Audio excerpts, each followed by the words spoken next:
Today we're going to talk about boxes. When I talk to people about personality stuff, they'll say lots of things like, that doesn't sound real, or that sounds way too complicated, or have you considered getting a life? But one of the really interesting things that they'll say to me sometimes is, you can't put people into boxes. And that sounds like one of the dumbest things I've ever heard, because not only am I very good at putting people into boxes, but people who say that you can't put people into boxes usually fall within one of three boxes. And those boxes can include people who are very sensing over intuition, so they don't believe that boxes themselves exist. They have a sensitive identity, and so they don't want to put their identity into a box because that can damage their identity. Or you can have people who are extroverted intuition and don't like the way that categories confine them and limit their options and are very controlling. Some people believe that the depth and emotionality of human experience is just beyond words and no one can possibly understand it. Those people usually aren't as much anti-box as they are anti-knowledge or the ability for people to know or verbalize the human experience. For people who believe in boxes, many of them are savior intuition and think that boxes and categories are powerful and mighty and capable of doing all kinds of things. But just because categories and mental constructs can be very powerful doesn't mean that you should always use them indiscriminately. And so today we're going to talk about some of the reasons why you should not necessarily just go around labeling things and using those categories as stand-ins for understanding. And one of the main reasons for that is that things that don't fit hurt. Stereotypes can actually be painful. If you have a stereotype that doesn't fit you well, then it might be exhausting or painful to try to push against that boundary over and over and over again because that stereotype doesn't fit you. In addition, stereotypes themselves can actually impact the way that people perform in the real world. There's some evidence that suggests that if you remind people of what their gender or ethnicity is before they take something like a math test, and that stereotype should negatively impact their performance, the reminder itself may actually decrease their performance. And so people are trying to fight these categories all the time where they're given labels that they have to push back on. That's especially meaningful for people who are transgender, where the gender category that they are put in conflicts with the gender category or gender expression in their mind. And that can increase the suicide rate and it can really make people miserable. And so gender affirming care can reduce the suicide rate and dramatically improve their quality of life. And that's all because people are fighting against boxes. And so today I want to talk a little bit about how personality can help us how to understand where boxes can hurt people and how it hurts people. And I think one of the interesting things that I've noticed is the way that the gender of the functions impacts this. So we were talking about how sometimes things don't fit right. Well, it seems like the gender of the function changes the way that you interact with a bad fit. If you have a feminine or flexible function, then people might adapt that function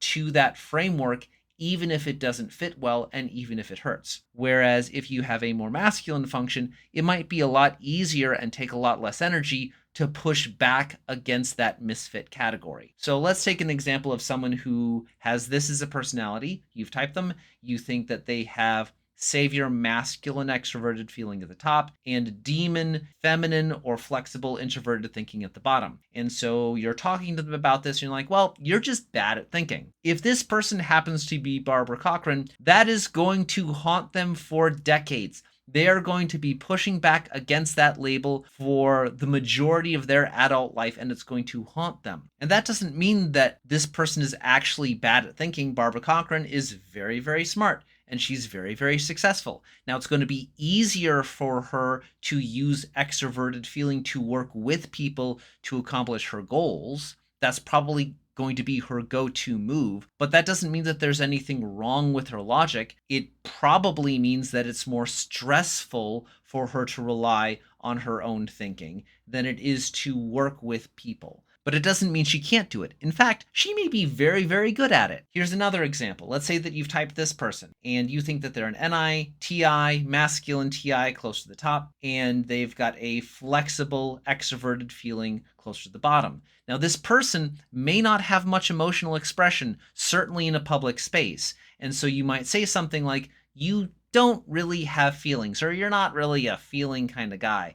And if you're my man Cameron, that's really going to sting. He has very sensitive, beautiful feelings, and he cares about them a lot. That's not necessarily a safe or easy place for him to express himself, but those feelings are very important. If you have someone who is savior sensing and demon intuition, maybe they're not really into metaphors, maybe they have a hard time using them, maybe they just don't believe that metaphors or similes or approximations are real. They just have to be precise because the real world is more tangible, it's more meaningful to them. Well, telling them that they're bad at metaphors or they're bad at seeing the big picture might discourage them from using their demon function, from trying out new ways of looking at the world. Even if it's their demon function, they can still do it. And if you use that label and say, this is your demon function, you're going to suck, they might be less likely to try, and that might hurt their growth. I think this is the best visual example I can think of, where you have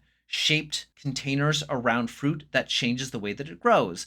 And you can put a heart-shaped container around watermelon because you like hearts, and you can use that category to shape that fruit's growth to the way that you like it. But that doesn't necessarily mean that it's what's best for the fruit. And so I think there are lots of examples of how we are shaped by our mental frameworks, and sometimes that's good, but sometimes it can be harmful. So in conclusion, if you're going to N, you got to SE. You need to talk to people, you need to ask them about their experiences, and you need to listen to those responses. You need to actually gather the data to see how your mental categories are matching up with and interacting with people's lives. It's important to remember that in all of this, the boxes and the categories that you use are there to support people, not the other way around. Thanks.